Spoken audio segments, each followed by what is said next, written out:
الحمد لله وكفى وسلام على عباده الذين اصطفى أما بعد فأعوذ بالله من الشيطان الرجيم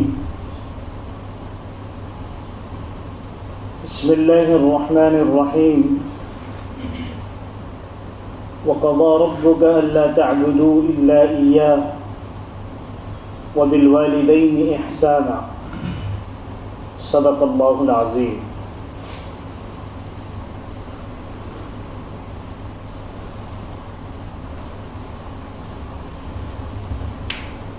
اللہ تبارک و تعالی نے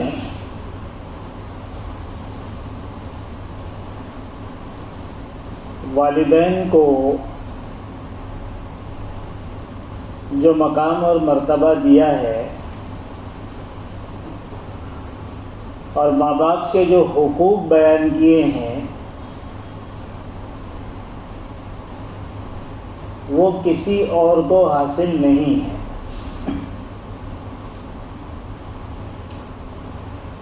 کتابوں میں لکھا ہے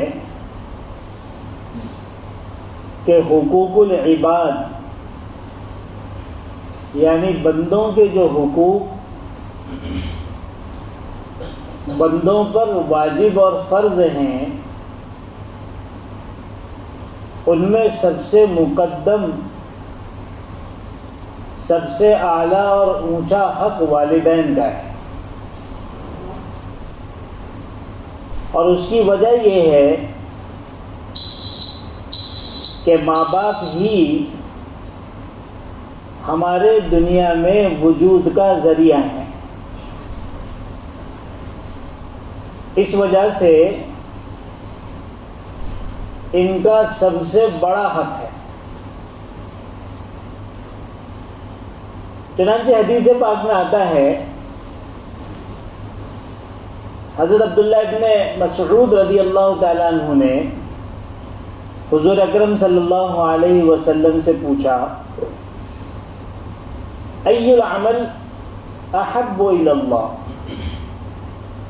اللہ تبارک و تعالیٰ کے نزدیک سب سے زیادہ محبوب عمل کون سا ہے؟ حضور اکرم صلی اللہ علیہ وسلم نے اس کے جواب میں 3 باتیں ارشاد فرمائی۔ پہلی چیز ارشاد فرمائی، الصلاۃ فی وقتہا،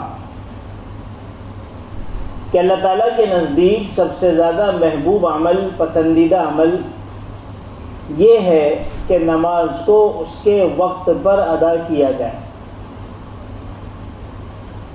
عبداللہ بن مسعود فرماتے ہیں، فَقُلْتُ ثُمَّ أَيُّ شَيْءٍ، کہ پھر اس کے بعد کون سا عمل سب سے زیادہ افضل ہے؟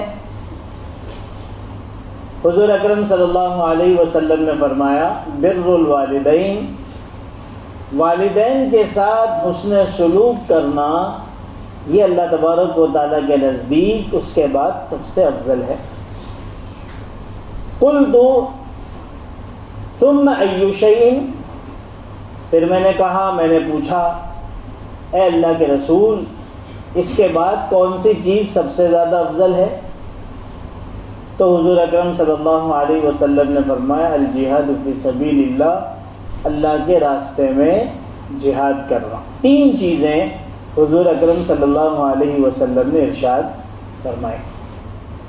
حضرات صحابہ سے اس طرح کے سوالات کئی مرتبہ حضور اکرم صلی اللہ علیہ وسلم سے کیے گئے حدیثوں میں موجود ہیں کہ صحابہ نے پوچھا کہ اللہ کے رسول کون سا عمل افضل ہے، کون سا عمل سب سے زیادہ اللہ کو محبوب ہے، اور اللہ کے رسول صلی اللہ علیہ وسلم نے اس کے جوابات ارشاد فرمائے۔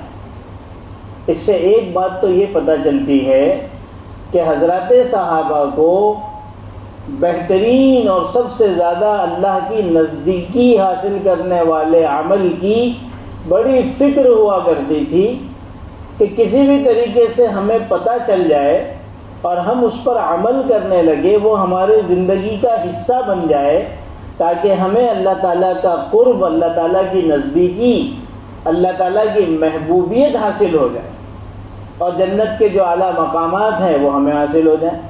حضرات صحابہ کے ذہنوں میں یہی ساری چیزیں چلا کرتی تھی جس کی وجہ سے وہ اس طرح کے سوالات کیا کرتے تھے۔ کتنی عظمت تھی اعمال کی ان حضرات کے نزدیک۔ ایک مثال سے سمجھیے کہ ایک مرتبہ حضرت ابو ہریرہ رضی اللہ تعالیٰ عنہ نے حضرت عبداللہ ابن عمر رضی اللہ عنہما کے سامنے ایک حدیث پیش کی کہ حضور اکرم صلی اللہ علیہ وسلم نے فرمایا کہ جو شخص کسی مسلمان کے نماز جنازہ میں شریک ہوتا ہے تو اللہ تبارک و تعالیٰ اس شرکت کی وجہ سے اس کو ایک قیراط ثواب عطا فرمائیں گے۔ قیراط جو ہے یہ عرب میں ایک پیمانہ تھا جس کے ذریعے سے سونے اور چاندی کو ناپا جاتا تھا، چھوٹا سا پیمانہ ہوا کرتا تھا۔ تو انہوں نے فرمایا، اللہ رسول نے اس کا ثواب بتایا، پھر فرمایا کہ نماز جنازہ کی شرکت کے بعد اگر وہ اس جنازہ کے ساتھ چل کر جاتا ہے تو اس کو 2 قیراط ملتے ہیں۔ پھر فرمایا کہ وہ اس کے بعد اس کی تدفین میں دفن میں بھی شریک رہتا ہے تو اس کو 3 قیراط ثواب ملتے ہیں۔ دنیا میں تو سونے چاندی کے ناپنے کا یہ ایک چھوٹا سا پیمانہ ہے، لیکن آخرت میں یہ کتنا بڑا ہے؟ اللہ کے رسول نے فرمایا دنیا کا ایک قیراط آخرت کے احد پہاڑ کے برابر ہے۔ کتنا آسان عمل ہے کہ ایک آدمی نماز جنازہ میں صرف شریک ہو جائے، احد پہاڑ کے برابر اس کو ثواب، اس کے پیچھے کچھ چل لے 2 احد پہاڑ کے برابر ثواب، اور اگر تدفین میں بھی شریک ہو جائے تو 3 قیراط یعنی 3 احد پہاڑ کے برابر۔ جو لوگ گئے ہیں انہوں نے احد پہاڑ کو دیکھا ہے کہ کتنا بڑا ہے پہاڑ، وہ آپ اندازہ لگائیں۔ جب یہ حدیث حضرت ابو ہریرہ نے سنائی تو حضرت عبداللہ ابن عمر جو خود اونچے درجے کے صحابی، حضرت عمر کے صاحبزادے اور عبادلہ ثلاثہ 3 وہ عبداللہ جن کی بڑی عظمتیں ہیں، عبداللہ ابن مسعود، عبداللہ ابن عباس اور عبداللہ ابن عمر، جن کا اونچا مقام ہے، جن کی خصوصیت یہ تھی کہ وہ حضور اکرم صلی اللہ علیہ وسلم کی ایک ایک سنتوں کو تلاش کر کے آپ کی ان سنتوں پر عمل کیا کرتے تھے۔ میں نے ایک مرتبہ ایک حدیث بھی آپ کے سامنے پیش کی تھی کہ ایک مرتبہ عبداللہ ابن عمر اپنے ساتھیوں کے ساتھ کہیں تشریف لے جا رہے تھے، ایک جگہ آپ نے اپنی سواری کو رکوایا اور رکوانے کے بعد آپ سواری سے اترے اور کچھ دور جا کر وہاں پر پیشاب کرنے کی سی شکل میں بیٹھ گئے۔ نہ آپ نے پیشاب کیا، نہ آپ کو پیشاب کا تقاضا تھا۔ لوگوں کو تعجب ہوا، پوچھا کہ حضرت یہ کیا بات ہوئی، آپ نے پیشاب تو کیا ہی نہیں۔ فرمایا کہ بات اصل یہ ہے کہ ایک مرتبہ ہم لوگ حضور اکرم صلی اللہ علیہ وسلم کے ساتھ تھے، آپ اسی طریقے سے جا رہے تھے، آپ کو اسی جگہ پر پیشاب کا تقاضا ہوا اور آپ اس جگہ جا کر آپ نے اپنے قضائے حاجت کی تھی۔ آج مجھے ضرورت تو نہیں ہے، لیکن مجھے وہ موقع تھا کہ میں آپ کی اس حرکت کی بھی مشابہت اختیار کروں۔ آپ اندازہ لگائیں کہ حضور اکرم صلی اللہ علیہ وسلم کے ایک ایک عمل، چاہے اس کی ضرورت ہو یا نہ ہو، ان کی زندگی کا حصہ تھا۔ تو فرماتے ہیں کہ ارے مجھے تو یہ حدیث کے بارے میں معلوم ہی نہیں تھا۔ یہ جو قرات والی آپ حدیث بیان کر رہے ہیں ابو ہریرہ، اب تک تو میں نے پتہ نہیں کتنے قرات کا نقصان کر دیا، اب ان کو اس کا افسوس ہو رہا ہے کہ آخرت کے اعتبار سے تو میں بڑے نقصان میں رہا۔ یہ ان حضرات کے نزدیک نیکیوں کی اور ثواب کی اہمیت تھی اور اتنی فکریں تھیں۔ تو سوال سے ایک اندازہ ہوتا ہے کہ ہر صحابی حضور اکرم صلی اللہ علیہ وسلم سے جو سوال فرما رہے ہیں ای العمل افضل، ای العمل احب الی اللہ، اے اللہ کے رسول بتائیے اللہ کے نزدیک سب سے زیادہ افضل عمل کون سا ہے؟ اے اللہ کے رسول بتائیے اللہ کے نزدیک سب سے زیادہ محبوب عمل کون سا ہے، تاکہ اللہ کی محبت مجھے حاصل ہو، تاکہ آخرت کے نیکیاں اور اجر و ثواب مجھے حاصل ہو۔ یہ اس لیے تھا کیونکہ یہ حضرات آخرت کے بارے میں بڑے فکر مند تھے، بڑے چتر تھے، بڑے فکر کرنے والے تھے کہ کسی طریقے سے ہمیں آخرت کے اندر زیادہ سے زیادہ اجر و ثواب بھی حاصل ہو جائے اور اللہ تعالیٰ کی محبوبیت بھی حاصل ہو جائے۔ اس کے مقابلے میں جب اللہ کے رسول صلی اللہ علیہ وسلم جواب ارشاد فرماتے تھے تو آپ کو ملے گا حدیثوں میں کہ آپ کے جوابات الگ الگ ہوتے تھے۔ کسی نے پوچھا کہ اللہ کے رسول سب سے افضل عمل کون سا ہے، تو اللہ کے رسول نے کسی سے فرمایا اول وقت میں نماز پڑھنا افضل ہے۔ کسی نے پوچھا اللہ کے رسول افضل عمل کون سا ہے، تو آپ نے فرمایا والدین کے ساتھ خدمت کرنا، احسان سلوک کرنا سب سے زیادہ افضل ہے۔ کسی نے پوچھا کہ اللہ کے رسول سب سے زیادہ محبوب اور افضل عمل کون سا ہے، آپ نے فرمایا تیری زبان ذکر سے رطب اللسان رہے، تر رہے، یہ سب سے زیادہ افضل ہے کہ ذکر کرتے رہو۔ کسی نے پوچھا اے اللہ کے رسول افضل عمل کون سا ہے، اللہ کے رسول نے فرمایا کہ الجہاد فی سبیل اللہ، اللہ کے راستے میں جہاد کرنا۔ الگ الگ جوابات، سوال ایک ہی ہے، وہاں تڑپ ہے، اللہ کے رسول کی طرف سے جواب ہر ایک کے حساب سے الگ الگ ہے۔ بظاہر ایسا لگتا ہے کہ جوابات متضاد ہیں، ایک دوسرے کے اگینسٹ ہیں، حالانکہ ایسا نہیں ہے، جواب ہر ایک کے مناسب ہے اور صحیح ہے۔ اور اس کی وجہ کیا ہے؟ اس کی وجہ یہ ہے کہ اللہ کے رسول صلی اللہ علیہ وسلم انسانوں اور لوگوں اور سوال کرنے والوں کے حالات کے حساب سے الگ الگ جواب دیا کرتے۔ ہر چیز افضل ہے، لیکن جس آدمی میں جس چیز کی کمی ہوتی اس آدمی کو اس کے مناسب آپ جواب دیا کرتے۔ ایک آدمی ہے اللہ کے راستے میں جہاد کرنے میں بہت آگے ہے، ایک آدمی ہے جو نماز پڑھنے میں جیسے حضرت صحابی کا حال تھا بہت آگے ہے، لیکن والدین کے ساتھ معاملات تھوڑے اچھے نہیں ہیں۔ اب جب اس نے سوال کیا تو اللہ نے فرمایا کہ سب سے افضل عمل تو ماں باپ کے ساتھ احسان سلوک ہے۔ اس کو احساس ہو جاتا کہ بھائی میرا جہاد اور میرا سارا کام وہ سب دھرا کے دھرا رہ جائے گا اگر میرے والدین کے ساتھ میرے معاملات صحیح نہیں ہوں گے۔ وہ اپنی اصلاح کر لیا کرتا تھا۔ ایک آدمی دوسرے تمام اعمال میں اچھا ہے، نماز میں تھوڑا سست ہے۔ سوال ہوا تو اللہ کے رسول نے جواب دے دیا الصلاۃ فی اول وقتہا، کہ بھائی اول وقت میں اور اس کے وقت میں نماز کو ادا کرنا سب سے افضل ہے، تاکہ اس کے حالات کے مطابق جواب ہو جائے۔ تو اللہ کے رسول صلی اللہ علیہ وسلم نے سوال کرنے والوں کے حالات کو ملحوظ رکھتے ہوئے اس کے مطابق جواب دیا۔ اس حدیث میں عبداللہ ابن مسعود جیسے عظیم درجے کے، اونچے درجے کے صحابی فرماتے ہیں میں نے بھی پوچھا ای العمل احب الی اللہ، کون سا عمل سب سے زیادہ اللہ کے نزدیک محبوب ہے؟ ظاہر سی بات ہے جو عمل اللہ کے نزدیک محبوب ہوگا اس عمل کو کرنے والا اللہ کا محبوب بن جائے گا۔ بہت آسان سا جو ہے وہ راستہ ہے اللہ کے محبت حاصل کرنے کا، اللہ کے محبوب بننے کا۔ سوال کیا، اللہ کے رسول نے 3 جواب دیے۔ پہلا جواب دیا الصلاۃ فی وقتہا، نماز کو اس کے وقت میں ادا کرو۔ ایسا نہیں فرمایا کہ صرف نماز پڑھو، بلکہ نماز کو اس کے وقت میں ادا کرو۔ کہ ایسا نہ ہو کہ دنیا کے کاموں میں، اپنی ضروریات میں انسان اس طرح سے لگ جائے کہ نماز کا وقت نکل جائے اور نماز قضا ہو جائے، اور پھر بعد میں نماز قضا پڑھ لی جائے۔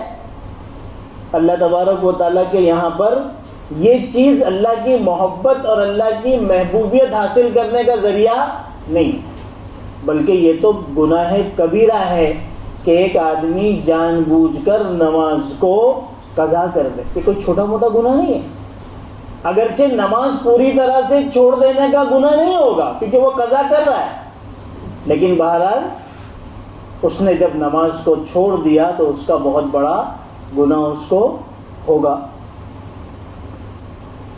اللہ کے رسول نے فرمایا کہ نماز بھی پڑھنا ہے اور اس کو اس کے وقت میں پڑھنا ہے۔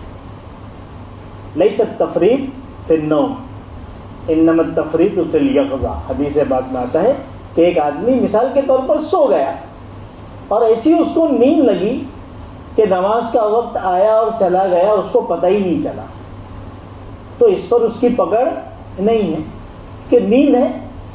نیند ایک ایسی چیز ہے جس پر اللہ تعالیٰ کی طرف سے پکڑ ہوتی نہیں ہے، لیکن اگر کوئی جانتے ہوئے جاگتے ہوئے نماز کو چھوڑے گا تو بہت بڑا گناہ ہے۔ فَوَيْلٌ لِّلْمُصَلِّينَ الَّذِينَ هُمْ عَنْ صَلَاتِهِمْ سَاهُونَ، بہت بڑی تباہی ہے ان نمازیوں کے لیے۔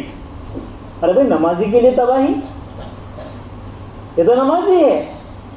اللہ تعالیٰ فرماتے ہیں ہاں وہ نمازی جو اپنی نمازوں سے غفلت برتتے ہیں، وقت نکل جاتا ہے چھوڑ دیتے ہیں اور پھر اپنے حساب سے نماز پڑھتے ہیں۔ اللہ تعالیٰ کے حق کے مقابلے میں کسی بندے کا کوئی حق نہیں ہوتا۔ اگر کوئی ڈاکٹر یہ سمجھتا ہے کہ میں تو بندوں کی خدمت میں لگا ہوا ہوں اور مجھے 1 منٹ کی فرصت نہیں ہے، تو یہ اللہ تعالیٰ کے نزدیک عذر نہیں ہے۔ آپ کو اپنا وقت نکال کر پہلے اللہ کے حق کو ادا کرنا ہے اور اس کے بعد پھر آپ اپنے کام میں لگ جائیے۔ اسی طریقے سے دوسرے جتنے کام ہیں چاہے ان کا کتنا ہی تعلق بندوں کے حقوق سے ہو، نماز چھوڑنے کی اجازت نہیں ہوتی۔ نماز کی تو ایسی تاکید اور ایسی سختیاں ہیں کہ انسان اس کا تصور بھی نہیں کر سکتا۔ مثال کے طور پر ایک عورت حالت حمل میں ہے، پیگننٹ ہے، اور بالکل بچہ پیدا ہونے کا وقت ہے، تو آپ میں سے بہت سے واقف ہوں گے اس کی کتنی بری حالت ہے۔ ایسی حالت میں بھی اگر نماز کا وقت آ جائے تو اس کے اوپر ضروری ہے کہ وہ اشارے سے لیٹے لیٹے اپنی نماز پڑھ لے، کم از کم فرض ادا کرے۔ اس وقت بھی اس کے لیے نماز چھوڑنے کی اجازت نہیں ہے۔ ایک نماز کا چھوڑنا حدیث پاک میں آتا ہے کہ اگر یہ لفظ آیا ہے کہ اگر کسی کی عصر کی نماز چھوٹ گئی، قضا ہو گئی جان بوجھ کر، تو یہ ایسا ہی ہے جیسے کہ اس کے گھر والے اس کے مال اور اس کے اسباب سارے لوٹ لیے گئے۔ کبھی کبھی ایسا ہوتا ہے نا، ایک آدمی صاحب مال ہوتا ہے، دولت مند ہوتا ہے، صاحب اولاد ہوتا ہے، ہرا بھرا گھر ہوتا ہے، سب کچھ ہوتا ہے، اچانک کوئی ایسی تباہی آتی ہے کہ سب برباد ہو جاتا ہے۔ سیلاب آ گیا اور سیلاب کے پانی نے اس کے گھر کو بہا لے گیا اور گھر کے ساتھ اس کے بچے بھی ڈوب گئے، سارا مال و دولت بہہ گیا، ابھی اکیلا ہے۔ کیسا نقصان میں اس آدمی کو اللہ تبارک و تعالیٰ کی طرف سے ڈال دیا گیا، کیسی بربادی ہے کہ مال بھی چلا گیا، زمینیں بھی چلے گئی، گھر بھی چلا گیا، اور سب سے بڑھ کر اس کی بیوی اور اس کی اولاد بھی بہہ گئے، ختم ہو گئے، اور یہ تنے تنہا اکیلا رہ گیا۔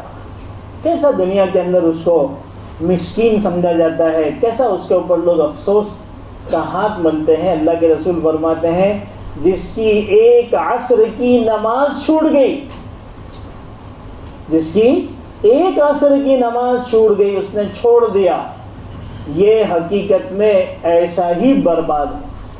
اصل میں ہمیں اس کا احساس نہیں، ہمیں اس کا احساس نہیں ہے، ورنہ آخرت کے اعتبار سے یہ ایسا ہی نقصان اور ٹوٹے میں ہے۔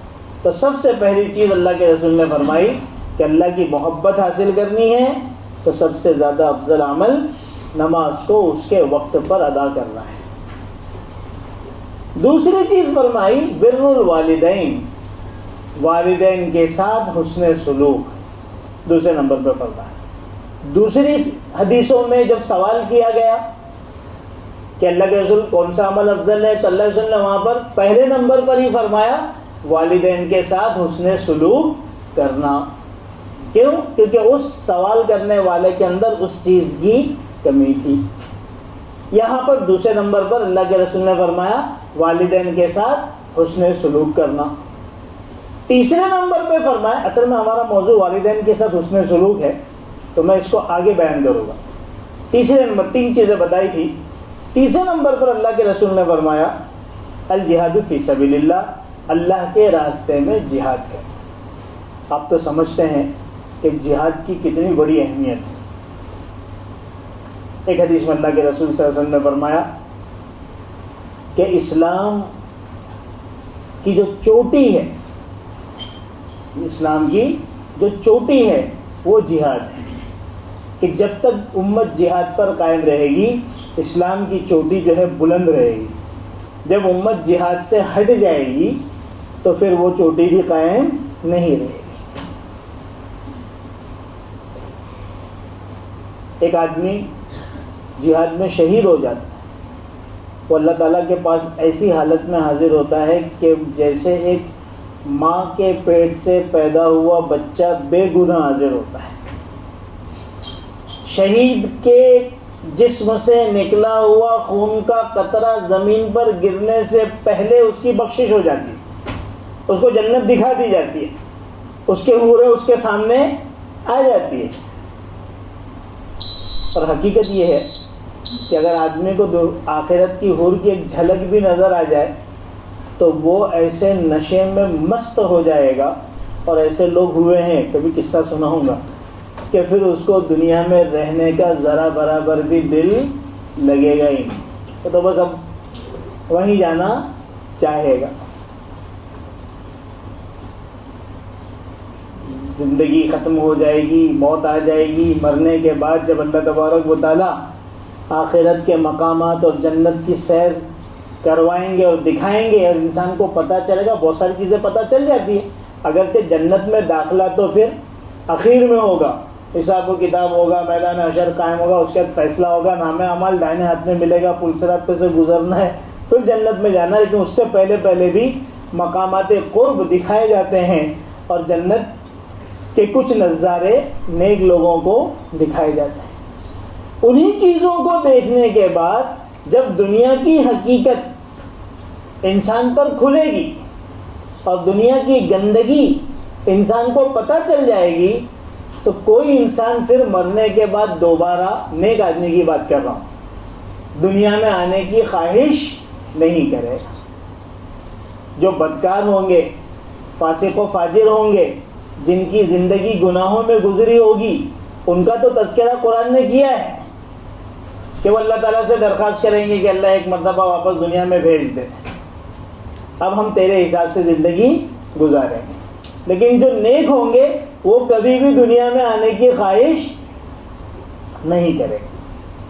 لیکن ایک واحد شہید ہوگا، ایک واحد مجاہد فی سبیل اللہ ہوگا، جو اللہ کے راستے میں شہید ہو کر جائے گا، وہ ساری نعمتیں دیکھنے کے بعد بھی یہ خواہش کرے گا کہ اللہ مجھے دوبارہ دنیا میں بھیجا جائے تاکہ میں تیرے راستے میں جہاد کروں، اور پھر میں شہید ہوں، پھر میں دنیا میں بھیجا جاؤں، پھر مجھے جہاد کرنے کا موقع ملے، پھر مجھے شہادت حاصل ہو، پھر مجھے زندگی ملے۔ 3 مرتبہ خود اللہ کے رسول صلی اللہ علیہ وسلم نے اپنی خواہش کا اظہار کیا کہ میں چاہتا ہوں کہ میں اللہ کے راستے میں جہاد کروں، مجھے قتل کیا جائے، پھر مجھے دوبارہ زندہ کیا، ثم اقتل ثم احیا، پھر مجھے قتل کیا جائے یعنی میں شہید ہو جاؤں، پھر مجھے دوبارہ زندہ کیا جائے، ثم اقتل ثم احیا، پھر تیسری مرتبہ میں جہاد کروں، مجھے قتل کیا جائے، اور پھر مجھے جو ہے وہ شہادت کا مقام حاصل ہو۔ 3 مرتبہ اللہ کے رسول صلی اللہ علیہ وسلم نے اس کا اظہار کیا۔ اس سے آپ اندازہ لگائیں کہ اللہ تبارک و تعالیٰ کے یہاں پر شہادت کا اور اللہ کے راستے میں جہاد کا کتنا اونچا مقام ہے۔ ان دونوں کے بیچ میں اللہ کے رسول صلی اللہ علیہ وسلم نے افضل اعمال میں، محبوب عمل میں والدین کے ساتھ حسن سلوک کو بیان کیا ہے کہ والدین کے ساتھ حسن سلوک یہ اللہ کے نزدیک ماں باپ کے ساتھ اچھا برتاؤ کرنا، ماں باپ کے ساتھ اچھے اخلاق سے پیش آنا، ماں باپ کی اطاعت اور فرما برداری کرنا، ماں باپ کو تکلیف نہ دینا، یہ وہ عمل ہے جس سے اللہ کی محبوبیت حاصل ہوتی ہے، اللہ تبارک و تعالیٰ محبت کرنے لگتے ہیں، آخرت کے اعلیٰ درجات اس عمل کے ذریعے حاصل ہو سکتے ہیں۔ اب آپ سوچئے، اللہ کے رسول نے فرمایا کہ ایک بندہ اپنے ماں باپ کو محبت کی نظر سے صرف دیکھ لیتا ہے تو اسے ایک مقبول حج اور عمرے کا ثواب ملتا ہے۔ اتنا بڑا اجر جب صحابہ نے سنا تو اللہ کے رسول سے پوچھا کہ اللہ کے رسول، اگر ایک آدمی 100 مرتبہ دیکھے تو؟ کیونکہ عمل اتنا چھوٹا ہے کہ خالی کرسی لے کے بیٹھ جانا ہے اور نظریں پے در پہ ڈالتے جانا ہے محبت کے ساتھ، اور اس کے مقابلے میں آپ سوچئے کہ حج کرنے کے لیے کتنا پیسہ خرچ کرنا پڑتا ہے، کتنی مشقتیں اٹھانی پڑتی ہیں، اور حج کمیٹی پہ پتہ نہیں کب نمبر لگتا ہے، اور اب تو عمرہ بھی اتنا مہنگا اور اتنا جو ہے وہ دقت والا ہو گیا ہے کہ ہر ایک کے بس کی بات نہیں رہی ہے۔ اس کے مقابلے میں اللہ کے رسول نے صرف ایک نظر پر ایک مقبول حج اور عمرے کی بشارت سنائی تو صحابہ کو بڑا تعجب ہوا۔ تو پوچھا اللہ کے رسول اگر 100 مرتبہ؟ تو اللہ نے فرمایا کہ 100 مرتبہ نہیں، تم جتنی مرتبہ ڈالو گے، مفہوم یہ ہے اللہ اتنا اجر و ثواب دے گا، اور اللہ تو بہت بڑے ہیں، اللہ کے نزدیک اتنا اجر دینا کوئی مشکل نہیں ہے۔ اس سے اندازہ ہوتا ہے کہ ماں باپ کے ساتھ احسان سلوک کی، ماں باپ کے ساتھ اطاعت اور فرما برداری کی کتنی اللہ تعالیٰ کے نزدیک قدر ہے اور اس پر کتنا اجر و ثواب ہے۔ دراصل بات یہ ہے کہ ماں باپ ہمارے دنیا میں آنے کے ذریعہ ہیں، وہ نہیں ہوتے تو ہم دنیا میں ہمارا وجود ہی نہیں ہوتا۔ اور دوسری بات یہ ہے کہ دنیا کے اندر واحد محبت ماں باپ ہی کی ایسی ہے جو بلا غرض ہے، جس میں کوئی مفاد اور غرض نہیں ہوتا۔ دوسری ساری محبتیں کہیں نہ کہیں کسی نہ کسی مفاد کو اپنے اندر لیے ہوئے ہے، کوئی نہ کوئی غرض چھپی ہوئی ہے، چاہے وہ میاں بیوی کی محبت ہو، چاہے وہ بھائی بہن کی محبت ہو، چاہے وہ دوست کی محبت ہو، کوئی نہ کوئی غرض، کوئی نہ کوئی مفاد ہوتا ہے، اور یہ دوستی ایک واحد ماں باپ کی محبت ایسی ہوتی ہے جس میں کوئی غرض نہیں ہوتی کہ ماں باپ اپنے اولاد کے لیے جو قربانیاں دیتے ہیں پیدائش سے پہلے سے لے کر جب تک یہ ہے اور جب تک ان کے جان میں جان ہے، ویسی قربانی کوئی نہیں دے سکتا، ویسی مشقتیں اور مشکلات کوئی برداشت نہیں کر سکتا خلوص کے ساتھ، بغیر مفاد کے۔ یہ صرف واحد ماں باپ کی محبت ہے۔ اسی وجہ سے اللہ تبارک و تعالیٰ نے ان کی اطاعت کا حکم دیا، اور اللہ کے رسول صلی اللہ علیہ وسلم نے ان کے ساتھ احسان سلوک کا حکم دیا۔ کتابوں میں ایک واقعہ لکھا ہے اور شاید مشہور بھی ہے کہ ایک باپ بڑھاپے میں اپنے نوجوان بیٹے کے ساتھ، جس کو اس نے پڑھا لکھا کر جو ہے وہ عالم فاضل بڑا بنا دیا تھا، اپنے گھر کے دالان میں بیٹھا تھا۔ اتفاق سے ایک کوا دیوار پر آ کر بیٹھا۔ تھوڑی دیر کے بعد باپ نے اپنے بیٹے سے پوچھا، بیٹا یہ کیا ہے؟ تو بیٹے نے کہا کہ ابا یہ کوا ہے۔ پھر تھوڑی دیر کے بعد پوچھا، بیٹا یہ کیا ہے؟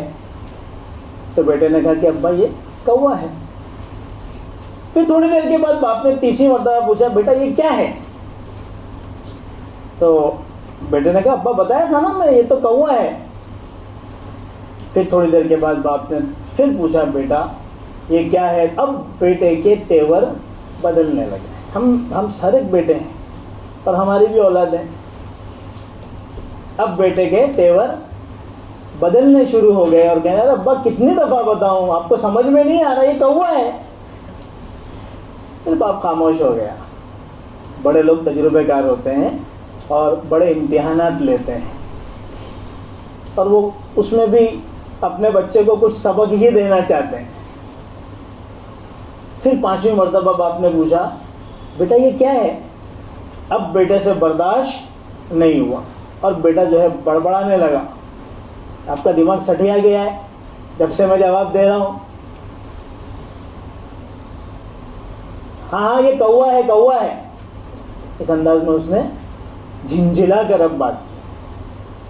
باپ نے سنا تو کتنی ساری گھاٹیوں کی اور مشکلات سے گزرا ہے. یہ چھوٹی موٹی باتوں سے اس کو کیا بہت زیادہ دکھ ہوگا.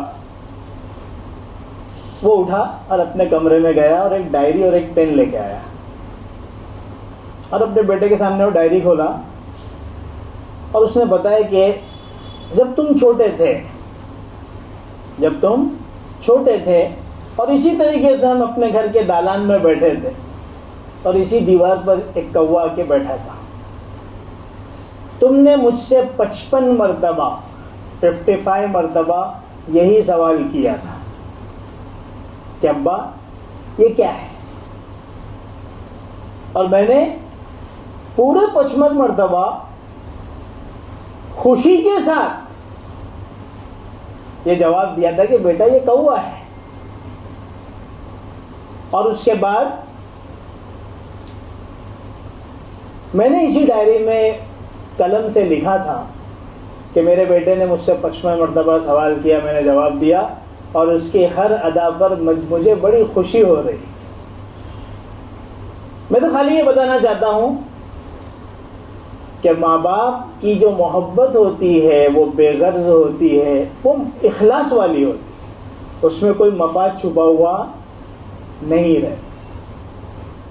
اس سلسلے میں اور بھی بہت ساری قرآن کی آیتیں ہیں, اللہ کے رسول کی حدیثیں ہیں, اور بھی بہت ساری باتیں ہیں. انشاءاللہ اس کو آئندہ ہفتے جو ہے وہ بیان کریں گے. اللہ تعالیٰ عمل کی توفیق عطا فرمائے.